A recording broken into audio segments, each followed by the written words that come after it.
Hello family, আশা করি সব ভালো আছো আর ভালো তো থাকতেই হবে, কারণ তোমরা দেখছো সিম্পল বাই শুভঙ্কর। প্রায় অনেক দিন হয়ে গেছে চ্যানেলে কোনো ভিডিও দেওয়া হয়নি, কারণ কোনো টপিকই খুঁজে পাচ্ছিলাম না যে কোন টপিকের ওপর ভিডিও বানাবো। তো তারপর মনে পড়লো যে শীতকাল তো পড়ে গেছে, আর শীতকাল পড়ে যাওয়া মানে আমাদের এখানে খুব সুন্দর একটা রাধাকুঞ্জের মিলন উৎসব হয়। তো চলো আজকে সেখানে একটা মিনি ব্লগ তোমাদের সামনে শেয়ার করি। তো ফাইনালি আমরা মেলার সামনে চলে এসেছি, আর আজকে আমার সাথে রয়েছে আমার বন্ধু প্রবীর। তো দুজন মিলে মেলাতে চলে আসি, আর মেলার সামনেই একটা খুব সুন্দরভাবে চন্দননগরের আলো দিয়ে সাজানো একটা গেট বানিয়েছে। তো দুজনে মিলে মেলার মধ্যে প্রবেশ করে যায়। মেলা বলছি ঠিকই, কিন্তু এখানে সম্পূর্ণটাই নিরামিষের ওপর। তো তার জন্য কোনো ফাস্টফুড বা অন্য কিছুর দোকান বসেনি, কিন্তু এখানে রয়েছে ভেলপুরি, জিলাপি মিষ্টির দোকান, চিপস, আরও অনেক কিছু। আর চারদিকটা খুব সুন্দরভাবে ডেকোরেশন করেছে।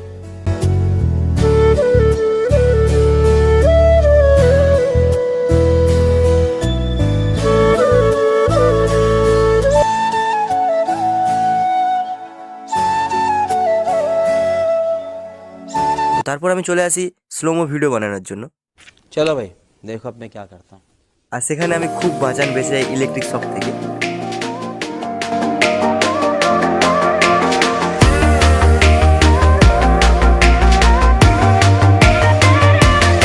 देखा आपने लापरवाही का नतीजा है।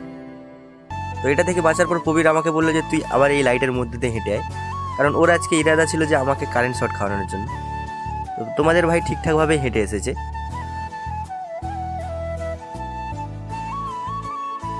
कौन है ये लोग, कहाँ से आते हैं ये? তারপর আমরা চলে আসি রাধাকুঞ্জ ঠাকুরের কাছে, মানে রাধাকৃষ্ণ ঠাকুরের সামনে। আর সেখানে খুব সুন্দরভাবে রাধাকৃষ্ণের সংকীর্তন হচ্ছিল, আর সবাই মিলে পরিক্রমা।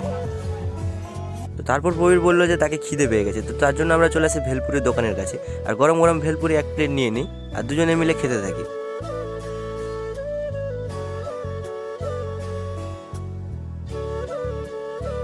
তো আমার হাতে ক্যামেরা ছিল, তার জন্য আমি নিজের হাতে খেতে পারিনি, আর প্রবীর আমাকে নিজের হাতে খাইয়ে দিচ্ছিল, আর এটা আমার কাছে অনেক বড় ব্যাপার।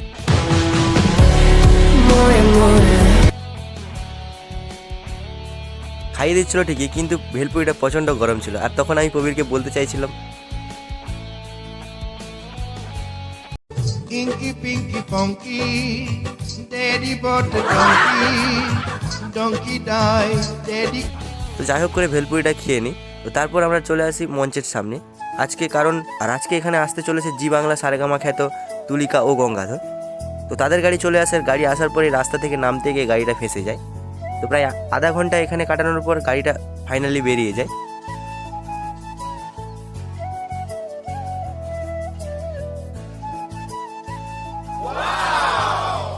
এরই মাঝখানে প্রবীর বলে চলো রাস্তার দিকে একটা জিনিস দেখানোর জন্য, আর এটা দেখার পর আমার মন मौसम तो ऐसा लग रहा है दिल गार्डन गार्डन हो रहा है।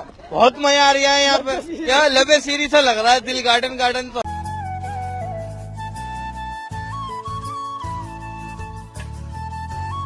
তো এটা দেখার পর আমরা চলে আসি মঞ্চের সামনে।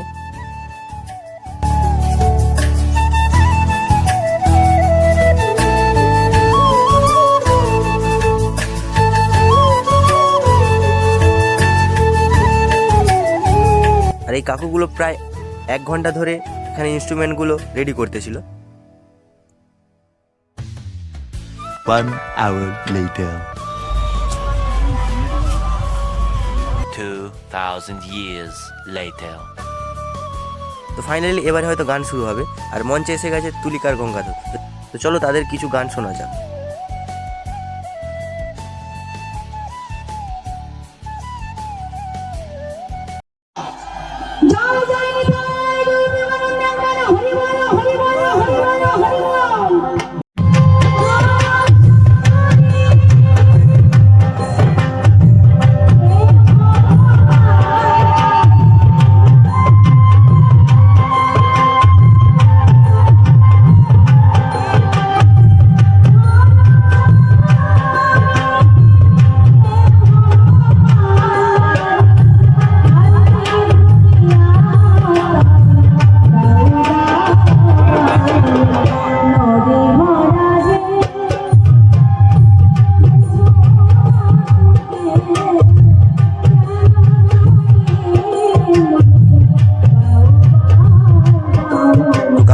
এবারে বাড়ি যাওয়ার পালা, আর অনেকটাই রাত্রি হয়ে এসেছিলো, আর প্রবীরকে আমাকে বাড়ি ছাড়তে যেতে হতো।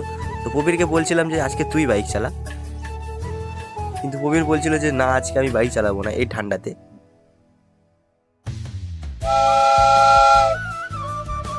चले एक काम कर 200 रुपए दे और 50 रुपए काट ओवर एक्टिंग।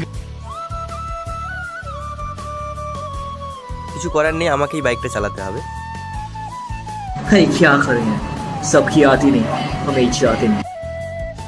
তো তারপর আমি প্রবীরকে বাড়ি ছাড়তে চলে আসি, আর মাঝ রাস্তায় এই দৃশ্যটা আমাদের চোখে পড়ে। আর এই দৃশ্যটা দেখে আমি প্রবীরকে জিজ্ঞাসা করি, এটা তোর কেমন লাগছে? मौसम तो ऐसा लग रहा है दिल गार्डन गार्डन हो रहा है, बहुत मजा आ रहा है यहाँ पे, क्या लबे सीरी सा लग रहा है दिल गार्डन गार्डन। তো তারপর আমি প্রবীরকে বাড়িতে ড্রপ করে আবার নিজের বাড়ি ফিরে আসি। এখানে এই ভিডিওটা শেষ করছি। যদি কিছু ভালো লেগে থাকে do like, comment, share and please subscribe. আর হ্যাঁ, সবাই রাধে রাধে কমেন্ট করে যাও। ততক্ষণের জন্য টাটা।